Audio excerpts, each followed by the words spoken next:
Hello, good evening, everyone.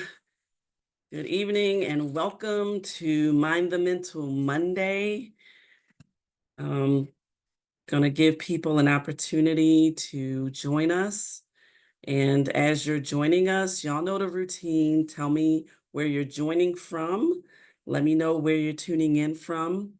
Let me know how you're doing. Um, Let me know how you're doing.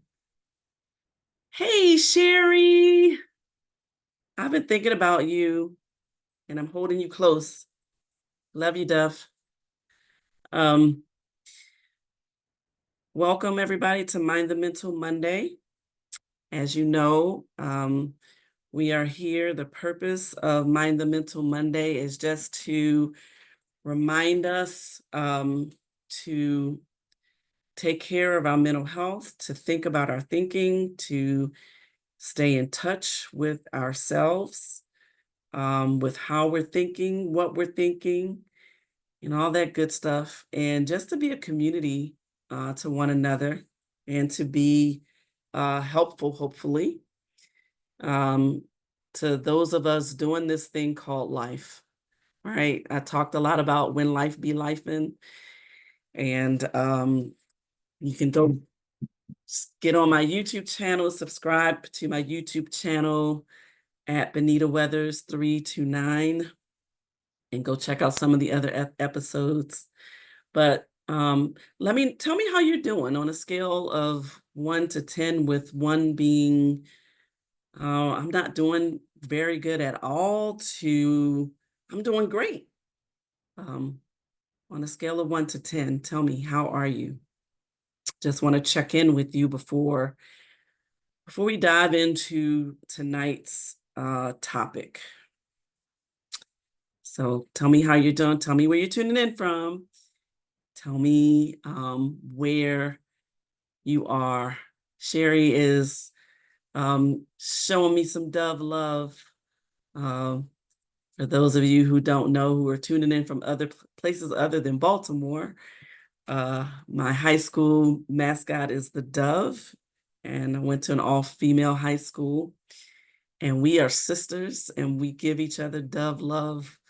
Um, and it's been, I'm not even gonna say how long ago high school was, but Sherry is uh Sherry, I'm gonna be lifting you and your mom up in prayer. Um as Sherry says, her mom is in the ER, and she's at a 5. And you know what? Um I'm going to say to allow yourself to be at the 5. Um Please don't say how long ago. I know high school was very long ago.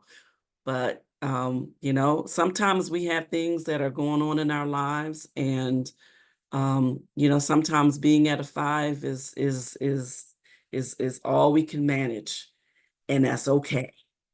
Um, I was just had a therapy session today, as a matter of fact, and my therapist asked me that question, like, "Where are you with some things that's going on in life, right? As life is life." And I said, I'm at about a 6.5. And she said, "Well, how do you feel about that?" I said, actually, if we're given, some things that are happening in life right now, I feel pretty good to be at a 6.5. And I'm not even fighting to get to a 10. I'm like, I want to be able to hang out, and just manage manage the things, right? Um, so Sherry, know that my heart is goes out to you, and I'm lifting you and your mom up in my prayers. Um, all right. Uh, so I will get started. Hello, everybody on Instagram, on Facebook. I can't really see people on Facebook like I can on Instagram, but I want to first of all just thank you all for tuning in. Thank you for those of you who go back and you might not catch me live, but you catch the replays and you comment and you engage. Thank you so much for doing that because it encourages me, especially in those moments where I feel discouraged or I feel like is this even is this reaching anybody? Is this helping anybody? Because that's the whole point of it, right? To be able to help others. And so I appreciate when you take the time to engage with me, you take the time to join me live, or you take the time to go back and listen to the replays because so many other things you could be doing with your time. And so I hope that whatever is discussed here is helpful to somebody. All right. So having said that, I want to go ahead and get ready to sort of dive into the topic for tonight, which is talking about life in the middle of the sandwich. I'm sorry, my glasses. I'm trying to look through my glasses, but they're actually dirty. There's like a little spot on it, and my right eye keep going to that little smudge. And I got to get it right. I got to get it straight. Um, but I want to talk about life in the middle of the sandwich. And what I mean by that, I think that there are many of us out there who can identify with being caregivers.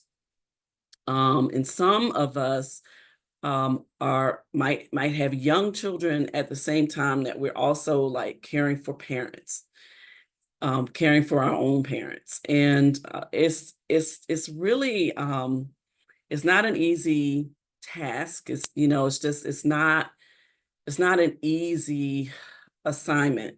And so we hear a lot about people that are in that sort of middle road where it's like you're sort of caring for both. And even for those that might be parents of adult children, you're still sometimes as they are sort of getting into that adulting phase, you might still be sort of trying to help them, coach them along and manage them. There are people who, might have adult children who have special needs and so they, need to sort of still be in the throes of parenting while at the same time they might have parents who are now needing caregiving. And so when a person who is sort of in the middle of that kind of situation can begin to feel squeezed, right? Can begin to feel like you're that piece of whatever you put in your sandwich, take your pick, whatever kind of, you got your bread, which are the ends, and then whatever is in the middle, those two pieces of bread go on it, and you like to kind of smush it down. Think about grilled cheese, right? You, when you put it on the grill, you put the cheese in the middle, but the cheese in the middle, you kind of smash it down so that the cheese melts really good and oozes really nicely, but that cheese is getting smushed, right? So it kind of maybe feels like that because you have so much coming at you from all angles. And sometimes when you're caring at both ends, and it might not even be like having children and parents, it could be that you're caring for like two sets of parents, right? It could be you could be married and you could be caring for, both of your parents. Or, I mean, the sandwich effect can happen in a myriad of different ways. So it doesn't all look the same. It doesn't look the same for everybody. But there may be instances where you feel like you're in the middle and you're getting your people on all sides need you, right? And they need you to be present for them. They need you to sometimes physically care for them if they are unable to care for themselves. And it can be a really sort of harrowing kind of thing. And I think that I'm a part of the Gen X generation, and I've been seeing a lot on social media, a lot of different sort of memes and different TikToks or whatever about the Gen X generation being, that latchkey generation where, we were kind of given a key. And as I'm sitting here thinking, I literally remember being in the second grade and being given a key to my house in the second grade. And they put it on a little chain and put it around my neck, and I tucked it in my shirt. And I walked to school and I walked back home and let myself in, and made a snack for myself, and all those kinds of things, and that are sort of inherent in our generation.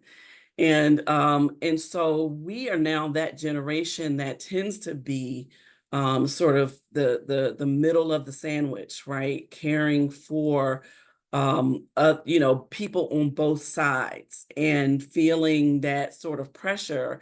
But I feel like because we are also that generation who were tasked with caring for ourselves a lot of times at a very early age. Yeah, girl, Sherry, that latchkey was for real, right? The latchkey kids. um, I think that we sometimes really try to be super people, right? We try to be superhuman because we, since very young, have had to sort of have fend for ourselves, so to speak. Now, I didn't come from a household where, I was tasked with having to like hold down a job and help out the household, or, you know, fix food for younger siblings and stuff like that. If I'm to be honest, I didn't have to. The extent of my latchkeyness was having a key in second grade and letting myself in the house, right?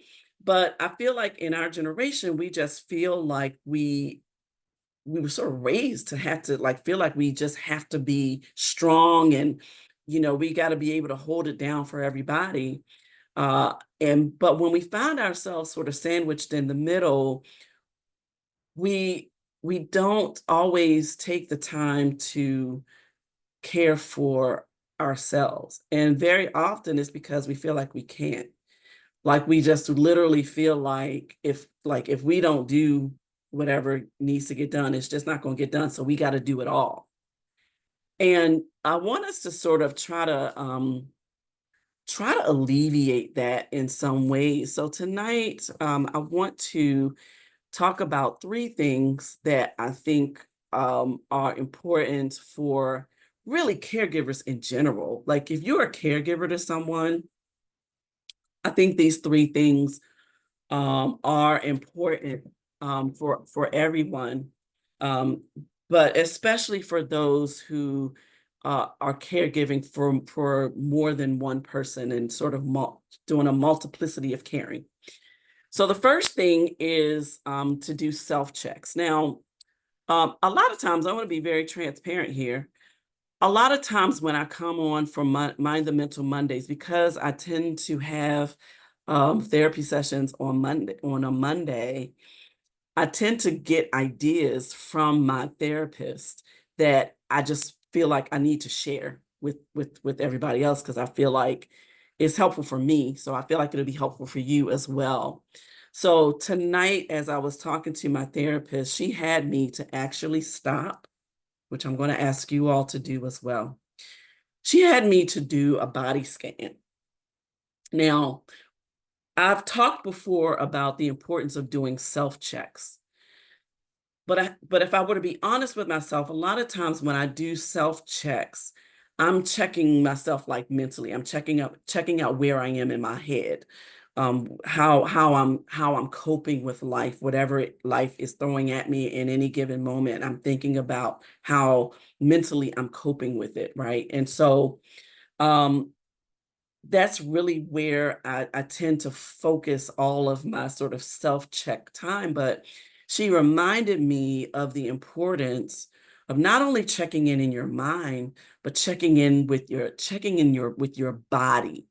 Because very often the stress that we carry it in our bodies. And we we can actually feel things happening in our body that might be a direct result of stress. Now, for me, some of the things, it could be stress, but it could be menopause. That's a whole nother monumental Monday, which I will probably talk about because the series that I'm talking about really is, fear not, you can refuel after 50 is the series. But tonight we're just talking about being this topic tonight really tends to be for people that are like 50 and older, sometimes younger than that too. But these are things that affect impact most mainly impact people over 50.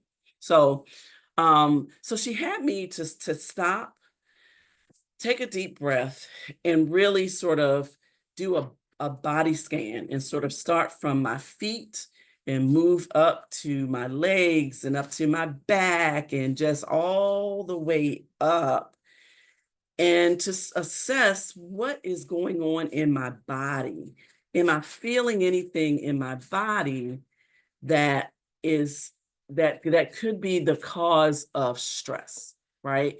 So for me, I tend to have a lot of like have back spasms. And I typically attribute that to the fact that I've been rear-ended while standing still like 4 times over the course of several years.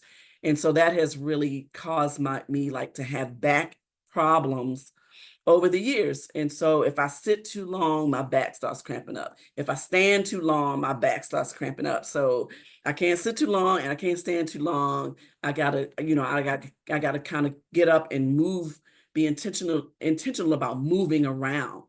I never really thought though that some of that could be just the result of stressors that are occurring in my body due to stress that I'm undergoing. And as I was doing that exercise, like I felt the cramping in my back, I felt the tension in my lower neck and shoulders. And I realized that I don't while I'm checking in with my mind, it's important for our check-ins to be from a holistic approach.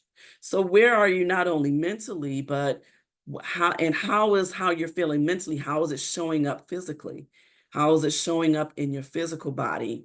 How is it showing up spiritually? If you engage in any kind of spiritual practice, you know, are you finding that you're at a place where like if you're, for example, as a Christian, I pray. Prayer is real important to me. Taking that time out with God in the morning before I get my day started is very important. But if I'm at a point where I just can't even do that, like, so just checking in with yourself and noticing, that the effect that some of this stress might be having on you holistically. Um, and what's the point of that, right? The point of checking in with yourself is to then assess, okay, I am at this place mentally or spiritually or physically, and I need to be here, or I want to move here.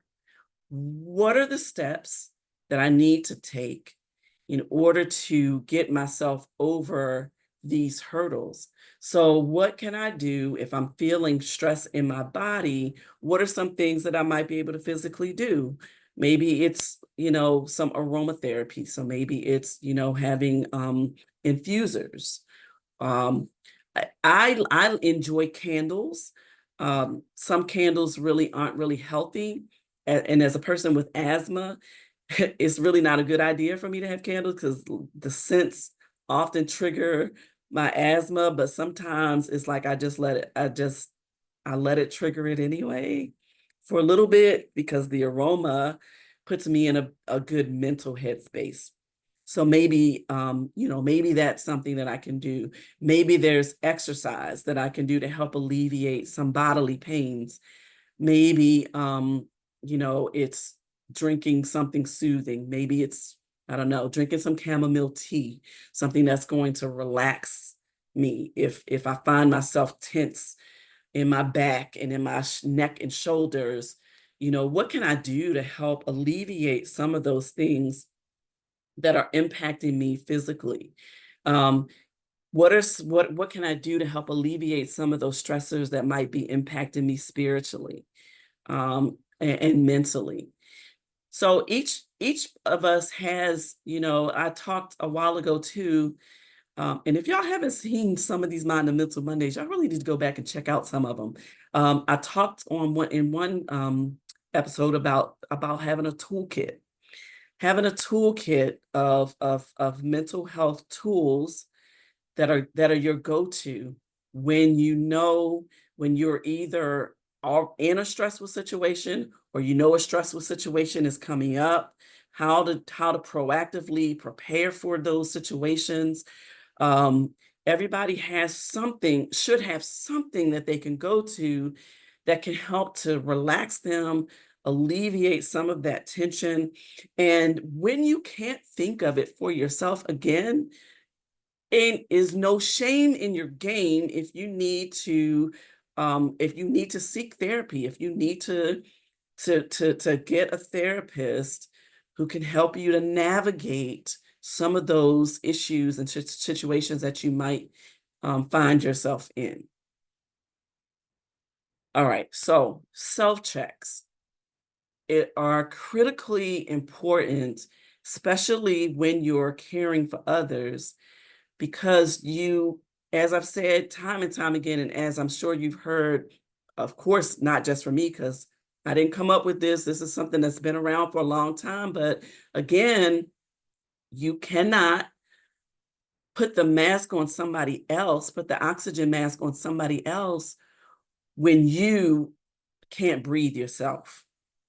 You're running out of breath. You can't effectively put the mask on somebody else. You got to put it on yourself first. You've got to stable yourself, and you got to take in that oxygen for yourself before you can really effectively be whole to help someone else.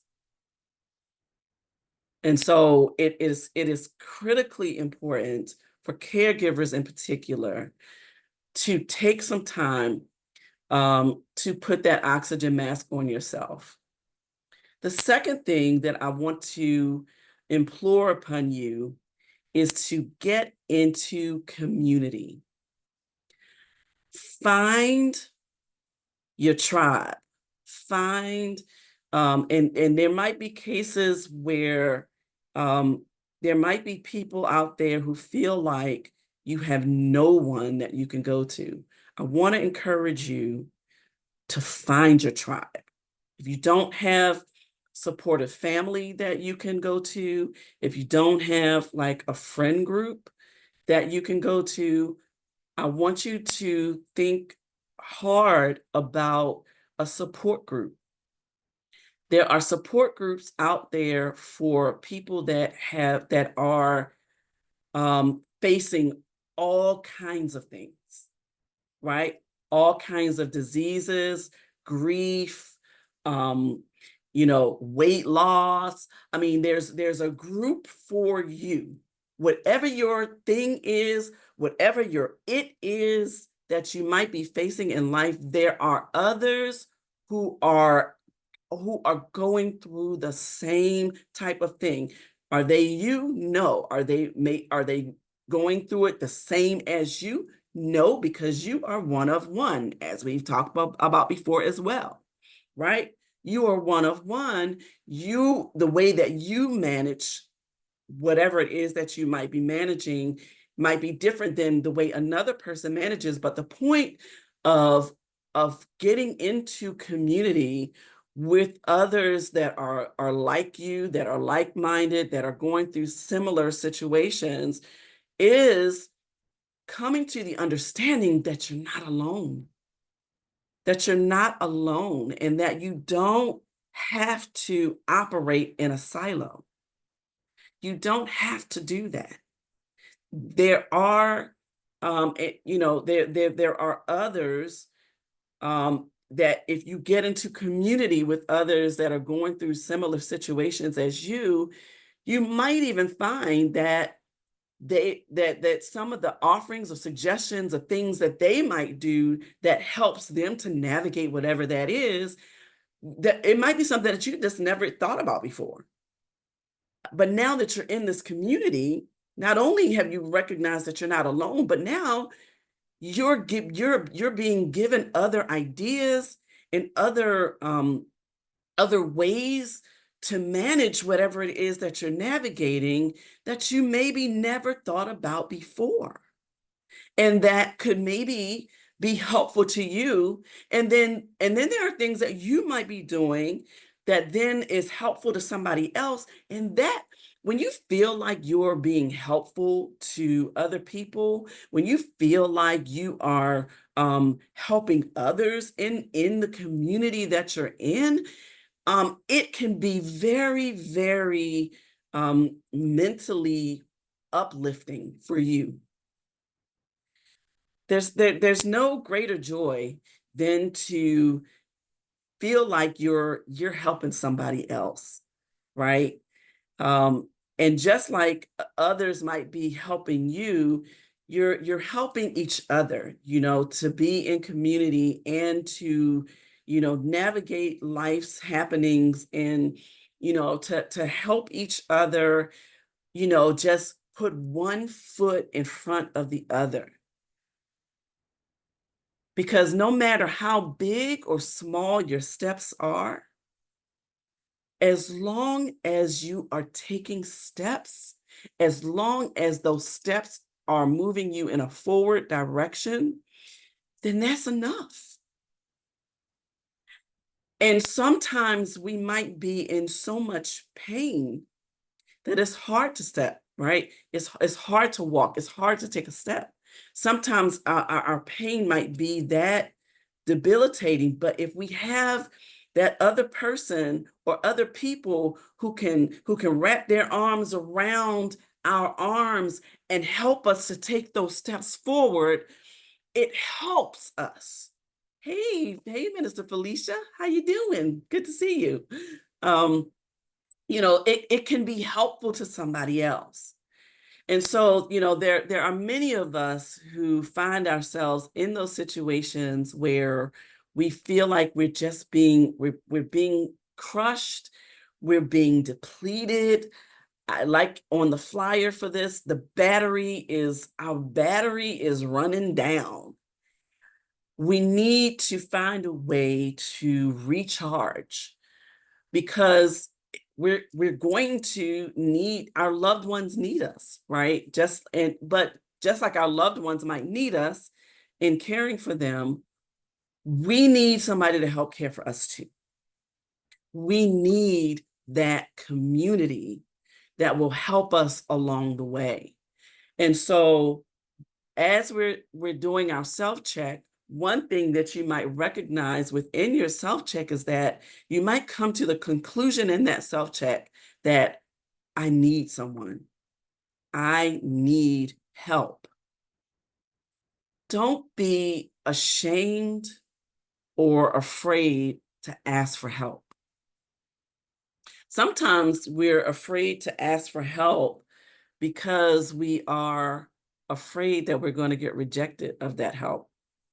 Because we all have been in those situations. Well, I won't say all. I can't say all, but many of us, I think I can say that, have been in situations where we've had people in our lives to say, I'm going to be there for you.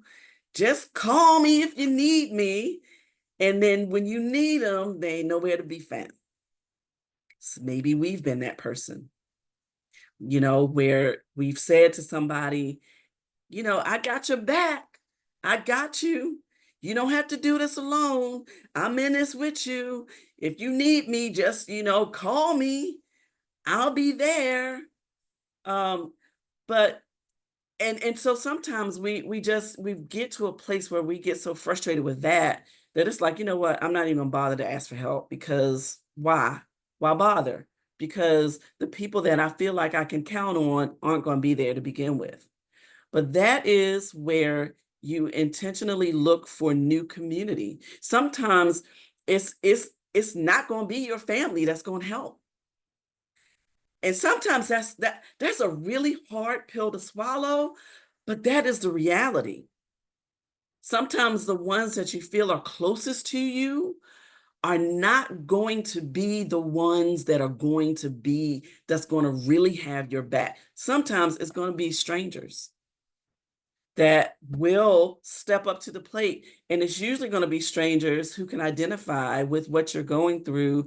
It's going to be strangers who are going through the exact same thing, who can really empathize with what you're going through. And therefore, because they understand the need to have somebody to step up when you need them, then they're going to be the ones to step up for you on your behalf.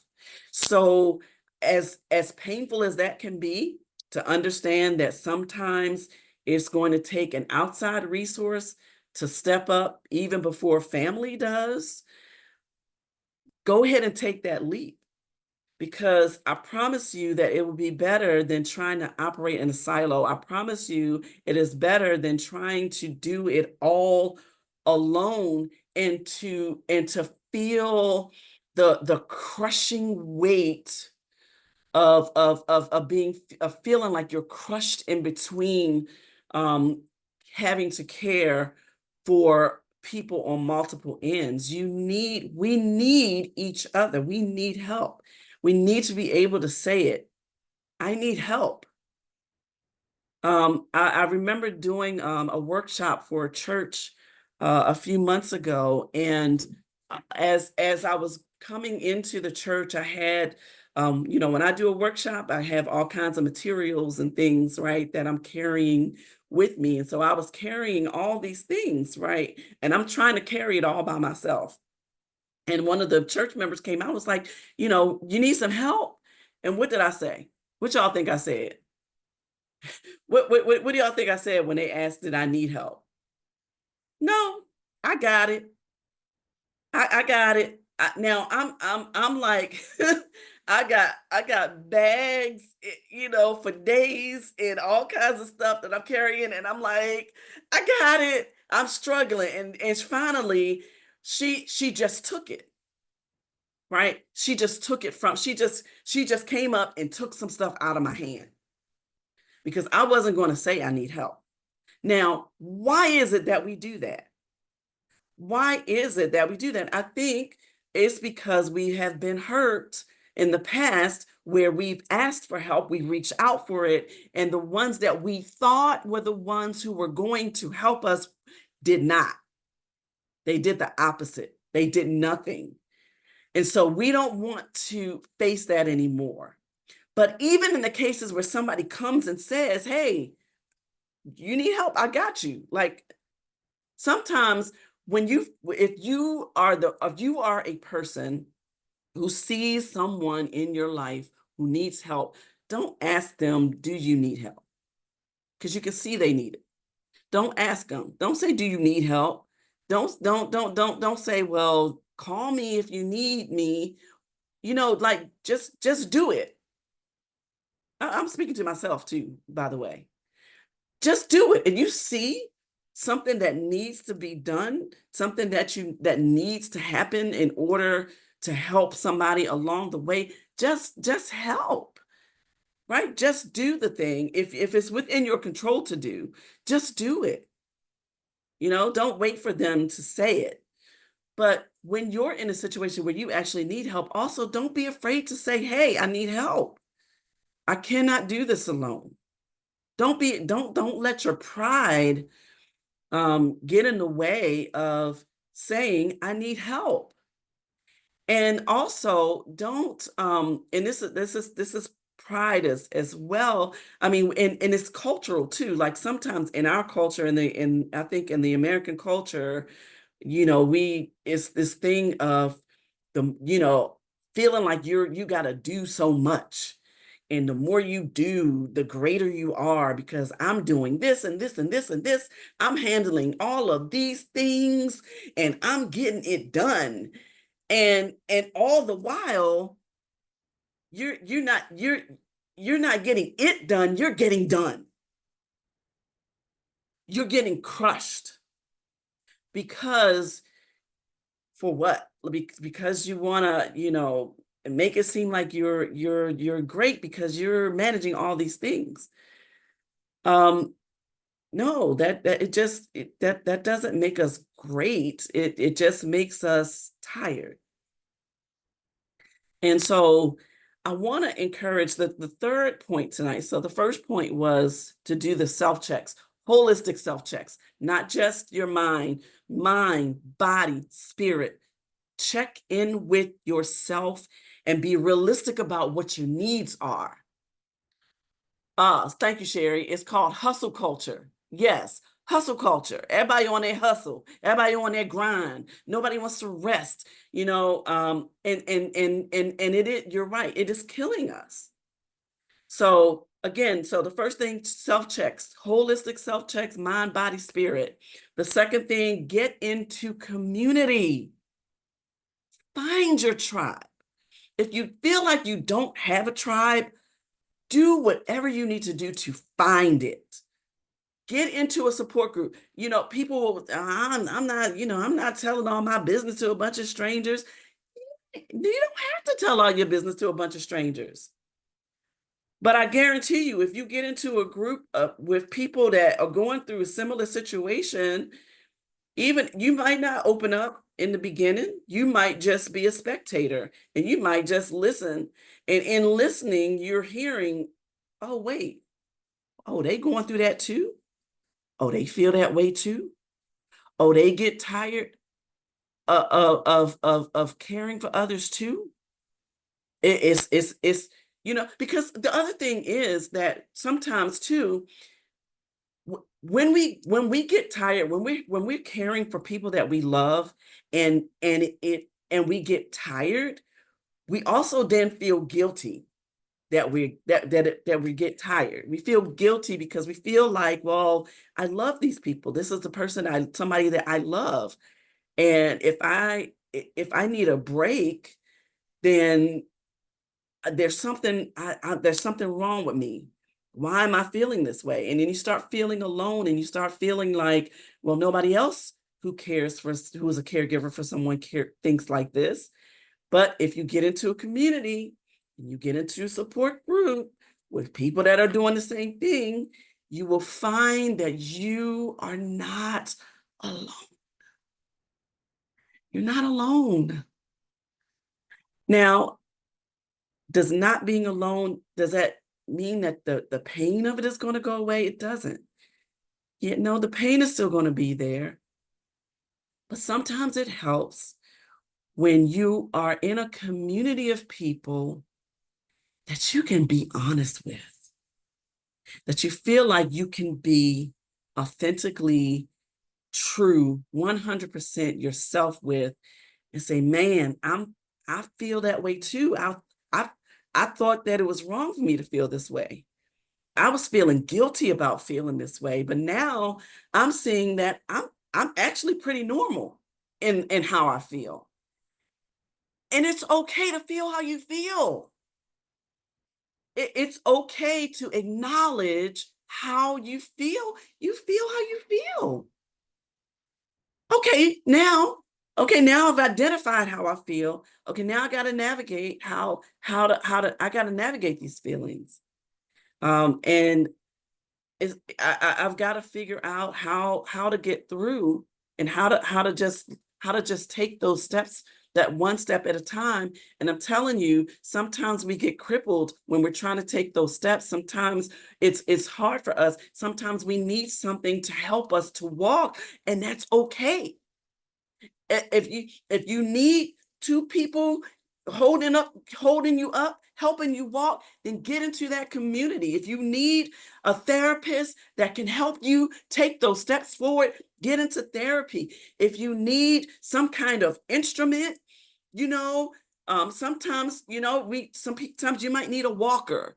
You might need something that you can hold on to steady yourself, because this thing called life is not for the, I'm telling you, sometimes we get off balance in it, and it's normal.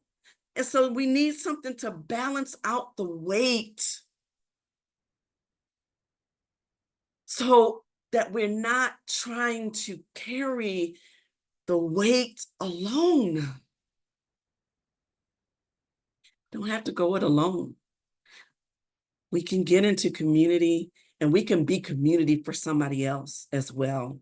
And that can help us to just get our heads above water. Sometimes all we can do is get the water like to here. But when we get the water to here, at least we're breathing. At least we've got some oxygen coming in that can help us to get to the next step. I hope this is helping somebody. I hope it's making sense. Um, the last thing I want to talk about, the third piece of this, which really is the thread through all of this, is my favorite word: intentionality. Intentionality.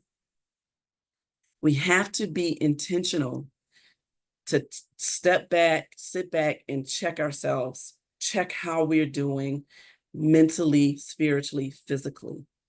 We have to be intentional about it. We have to be intentional about getting into community. It's an intentional thing. It's a thing, it's something that requires action. It's not a sit back and just wait for something to happen. It's a I gotta take a step. I gotta make a move. I gotta do something.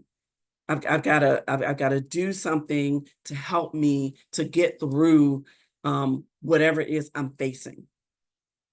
It is an intentionality thing. It is the thread that goes through all of it. It's the thread really that goes through life, right? Like whenever we want something for ourselves, we have to be the ones to be intentional to take the steps to get there. And so I'm encouraging you all tonight. At least I hope that's what I'm doing. That's what I'm trying to do, is encourage you that no matter what your situation looks like and your caregiving situation looks like. I know, I was really sort of trying to focus on the being sandwiched between caring for like your children and caring for parents at the same time. But as when I came on, it really clicked into me that your sandwich situation really can look different kinds of ways. It might not look like that. Like I said, it might look like two parents that need your help. It might look like your parent and your significant other's parent both needing care. I mean, it could look a lot of different ways. But the important thing is that when you're in that sandwich, um, that you can't let yourself be that cheese, right? That's in the grilled cheese sandwich I talked about earlier. Can y'all tell I haven't had dinner yet? But you can't be that cheese that gets so pressed down that you're just oozing, and not in a good way. All right. So be intentional to check yourself, check in on you as you're caring for your loved ones. Check your mind, check your body, check your spirit. Breathe. pray, exercise, whatever it is that helps you. Drink some tea, take some melatonin, whatever it is that you need, right? To get to relax yourself, to calm yourself, to give yourself a minute. Do it. Do it intentionally. Get into community. I cannot say that enough. Just find your tribe, find them. I am blessed to have people that I can, uh, I can go to, I can talk to. I feel like I have a tribe. I have different tribes in different places, um, which is a beautiful thing. But sometimes even when you feel like you have a tribe, you can still feel alone. You can still be lonely, even though you have people that you feel like you could go to. Um, but don't feel like when people come to you and say, okay, I'm ready. They come you rolling up their sleeves. Oh, I'm ready to help you. I'm ready to take some of this load off. Let them. Let them. Let people help you. It doesn't make you weak to ask for help or to accept help.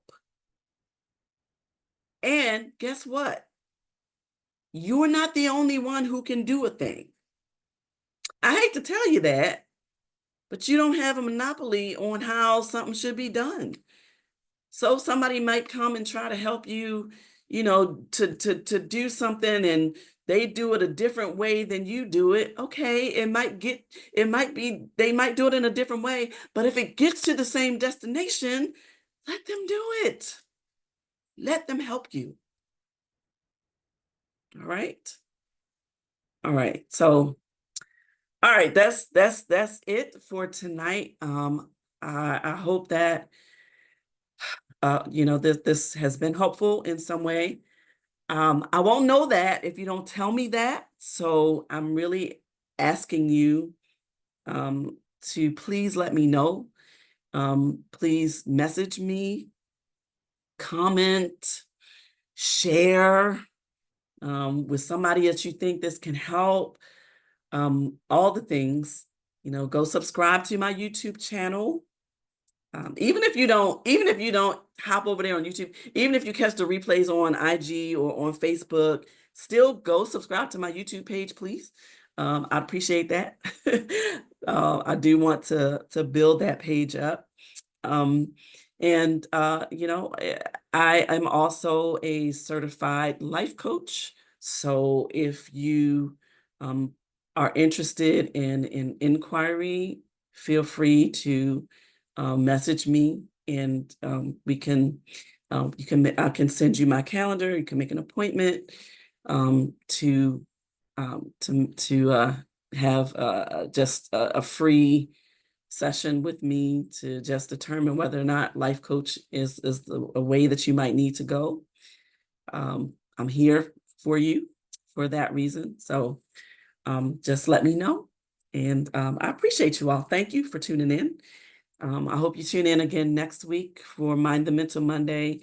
We will still be on the series um, of Fear Not.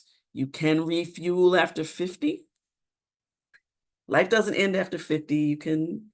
You can refuel and retool, and you can be vibrant. 50 is not old anymore because I'm about to be 56. So, you know, that's not old anymore. I remember a time where I thought, ooh, 50 is ancient. But I don't think that anymore.